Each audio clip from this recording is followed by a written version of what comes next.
2025년 6월 12일 목요일 새벽 기도입니다. 오늘 말씀은 시편 10편 13절에서 18절 말씀입니다. 오늘 말씀의 제목은 마음을 준비하시며 되겠습니다.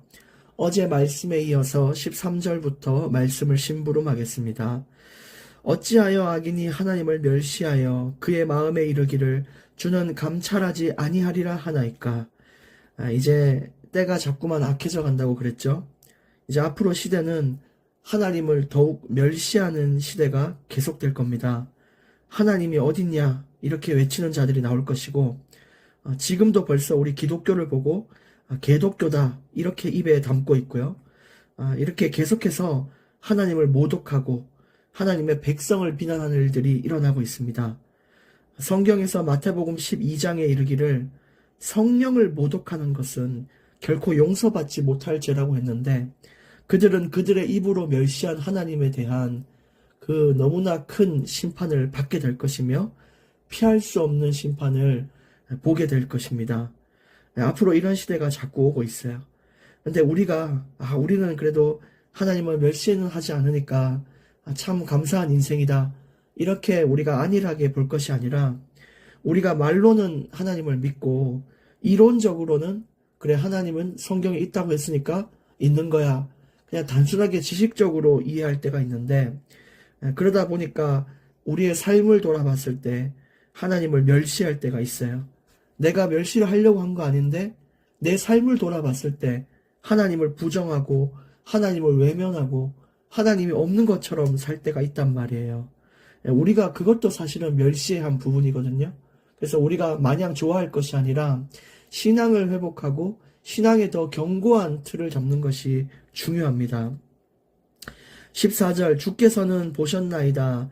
주는 재앙과 원한을 감찰하시고 주의 손으로 갚으려 하시오니 외로운 자가 주를 의지하나이다. 주는 벌써부터 고아를 도우시는 이신이이다. 여기 14절에도 말씀하시기를 이제 악인들에 대해서는 하나님께서 직접 개입하셔서 주의 손으로 그것을 갚으려고 하는 모양이 나오는 거죠. 하나님이 나선다는 것이 얼마나 우리에게 큰 위로가 되는지 몰라요. 여러분, 우리가 어디 수도를 고치거나 아니면 좀 어려운 기계를 만지거나 할 때 좀 애써 본 경험이 있습니까? 영상을 보고 설명서를 봐도 안 된단 말이에요. 너무너무 어려운 상황에 전문가가 주변에 있다. 근데 그 전문가가 야 비켜봐, 내가 해볼게, 야 비켜봐, 내가 나설게 하면서 그 고장난 곳을 고치려고 나서는 그때 얼마나 빛나는지 모르겠어요. 얼마나 위로가 되고 얼마나 든든한지 모르겠어요. 근데 지금 주님께서 우리가 가지고 있는 억울함, 그리스도인이 가지고 있는 박해와 핍박과 이 낙심들, 또 악인들은 잘 되고 하나님을 멸시한 이 상황들, 이곳에 우리가 때로는 너무너무 속상하고 마음 아프고 무너질 때도 있는데, 예수님께서, 하나님께서 야 비켜봐, 내가 나설게, 야 너 거기서 구경해, 이렇게 나선다는 것이 얼마나 위로가 되는지 몰라요. 오늘 주님이 우리에게 풍성한 은혜를 주시려고 오늘 시편 10편을 또 이 14절을 우리에게 허락하신 것이 아닌가. 나를 위해 주신 그 은혜를 감사하며 우리가 또 오늘 하루를 잘 살기를 원합니다. 그리고 여러분, 외로운 자가 주를 의지한다. 사실 인간의 본성과 이 죄의 본성은 인간이 가지고 있는 평생 죽을 때까지 싸워야 될 죄의 본성을 뭔지 아세요? 인간이 잘 나가고 많으면 하나님을 찾지 않도록 만드는 게 죄의 본성이에요. 그러나 외롭고 정말 가난하고 가련하고 너무 어려움 가운데 있어야만 하나님을 찾게 되는 거죠. 그래서 하나님은 이 고통을 주시고 싶은 것이 아니라 고통을 줘야만 하기 때문에 주신다는 것을 우리가 알아야 돼요. 그래서 우리가 자꾸만 죄의 본성을 싸워서 이기고 정말 말씀으로 승리하고, 또 우리가 외롭거나 힘들고 어려울 때는 주님을 더욱 의지하는 깊은 시간이 되기를 원합니다. 우리가 힘들고 어렵다는 것은 오히려 하나님이 버리지 않았다라는 것이고요. 성경에 이 악인들을 그냥 방치할 때가 있다라는 구절이 있거든요. 근데 그것이 뭐냐? 그들 스스로가 행복하다, 잘 산다, 맛있다, 즐길 거 다 즐긴다 라고 아무 문제 없는 인생을 사는 것처럼 보이는데, 그것은 하나님이 자신을 찾지 못하도록 만드는 아주 큰 형벌이에요. 행복할수록 하나님을 찾지 않잖아요. 그래서 하나님은 행복을 줬다는 거예요. 참 역설이고 아이러니하죠. 근데 그게 하나님의 마음이에요.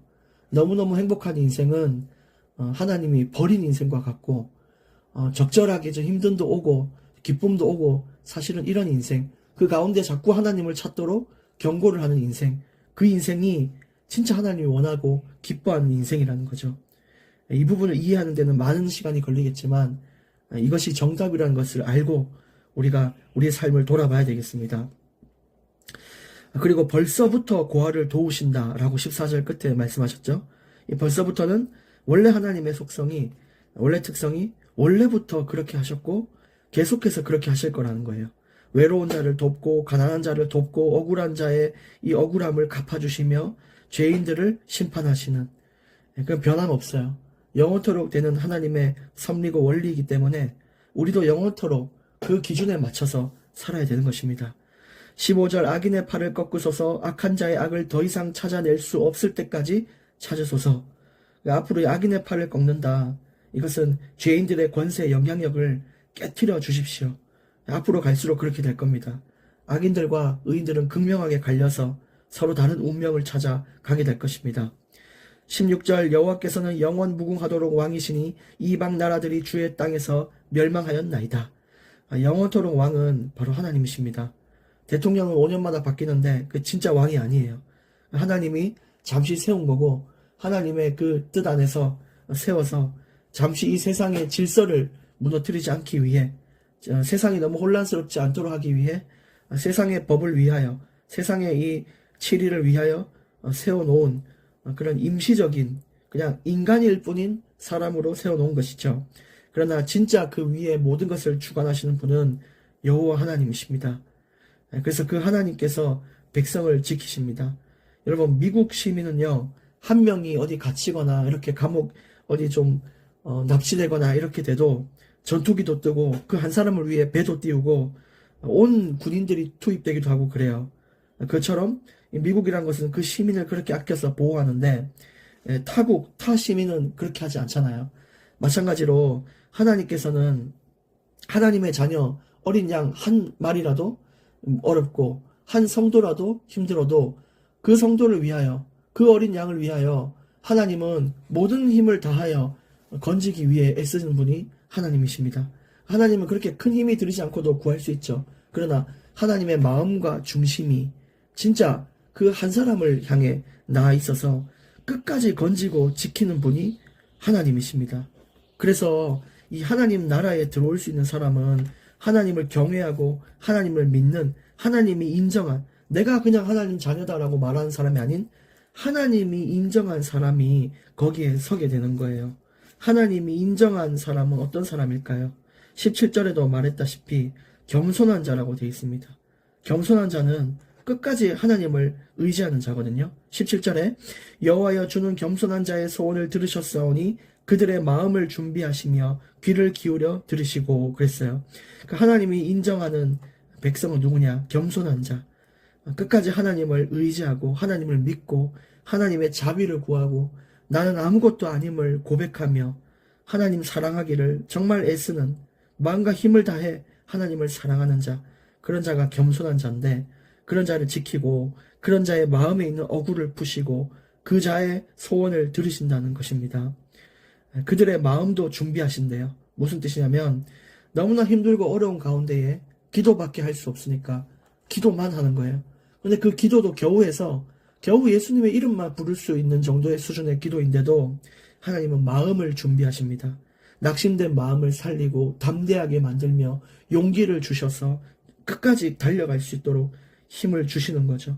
그래서 마음을 준비하신 하나님을 의지하십시오. 마음과 생각을 지켜야 그 다음이 있고, 마음과 생각을 지켜야 하나님을 더욱 바라볼 수 있고, 마음과 생각을 지켜야 다른 길로 가지 않는 것입니다. 그것처럼 영원 무궁하신 왕께서 겸손한, 즉 하나님의 자녀를 지키고 보호하십니다. 그러나 다른 백성, 아까 16절 끝에도 이방 나라들은 멸망한다. 결국 하나님 백성이 아닌 모든 백성들은 멸망의 길을 가게 될 것이고, 그 흔적도 찾아볼 수 없도록 로마와 바벨론처럼 아주 멸망을 달리게 되는 것입니다. 처음에는 로마와 바벨론이 그렇게 강성하고 지금의 미국보다 더욱 강한 나라였지만 지금은 흔적도 모르고 그냥 관광지 중에 하나가 되어버렸고 또 그 이름도 모르는 자들이 많을 만큼 망가졌잖아요. 그게 그 불신자들이나 우리가 말하는 왕년이에요.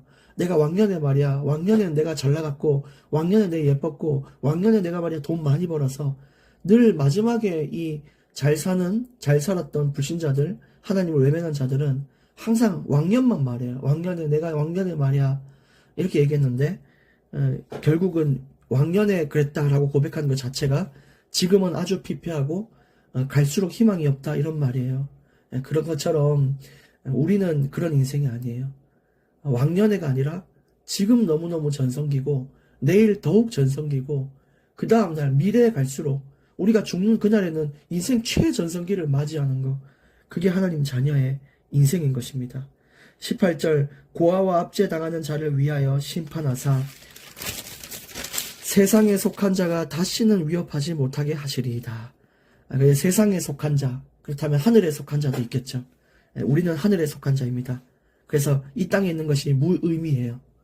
여러분이 어디 놀러 갔다 펜션 잡고 놀았다 잘 놀았지만 그 펜션에 뭔가 망가졌다고 해서 여러분이 마음이 막 가슴이 찢어지게 아프고 막 계속 생각나가지고 밥도 안 넘어가고 그러지 않아요.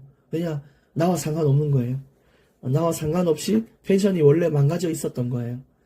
그런데 우리가 우리의 것에 속한 것에 망가지거나 우리에 속한 사람이 다치거나 하면 굉장히 마음이 아프잖아요. 그것처럼 우리가 신경 쓰지 않아도 될 것이 있고 써야 될 것이 있는데 우리에게 속한 것은 신경 써야 되는 건데 그건 하늘의 것이에요. 하나님의 뜻과 영광, 그게 우리가 신경 쓸 것이고 우리에게 속하지 않은 세상의 것, 돈과 명예의 권력은 신경 쓰지 않아도 될 부분인 것이죠. 그러나 이 세상 사람들이 성공을 할 수밖에 없는 이유가 뭐냐? 그들은 이 땅에 속한 자이기 때문이에요. 그들은 이것을 가장 최고로 신경을 써야 되기 때문에 최고로 열심히 살고 또 최고로 성공을 위해 수단과 방법을 가리지 않고 도전해야 되는 거예요. 그러니까 그들은 그렇게 사는 것이 당연하고 성공하는 것도 어쩌면 당연할 수 있습니다. 그러나 아무 쓸모없고 결국은 허무함을 낳는다는 사실을 알고 우리는 하늘에 속한 자로서 서야 되는 것입니다. 그래서 여러분 오늘 말씀을 붙잡고 나는 정말 하늘에 속한 자로서 내가 신경 써야 될 것이 무엇인가 한번 생각해 보시고요. 또 오늘 겸손한 자의 마음을 내가 갖추고 있는가, 정말 그런 기도를 하고 있는가 한번 기도해 보시고 그래서 너무 힘들고 어려운 상황에 있는 자들은 하나님 내 마음을 준비해 달라고 그렇게 간구해 보는 날이 되시기를 바랍니다. 그리고 무엇보다 주의 손이 우리 인생에 개입할 수 있도록 주님께서 야 비켜봐, 내가 지금 네 인생에 내 나서줄게, 옆으로 비켜봐, 이렇게 이야기하는 인생이 될 수 있도록 주님의 개입을 간절히 간구하는 그런 기쁜 하루가 되시기를 예수님의 이름으로 축복합니다. 하나님 감사합니다. 우리 인생의 영원토록 왕 되신 하나님을 의지하며 살게 하여 주시옵소서. 주의 손으로 우리의 억울을 갚으시고 저 악인들을, 주의 악한 악인들을 주님의 전능하신 손으로 그 악인의 팔을 꺾어 주시옵소서. 영원무궁하도록 우리의 왕이 되신 하나님께서 정말 겸손한 자의 소원을 들으신다고 하셨사오니 우리의 간절한 간구를 들어주시고 우리를 더욱 담대한 마음을 갖출 수 있도록 마음을 준비하여 주시옵소서. 하늘에 속한 자로서 하늘의 것을 바라보는 자들이 되게 하여 주옵소서. 주께서 영원토록 홀로 영광 받아 주옵소서. 예수님의 이름으로 기도합니다. 아멘.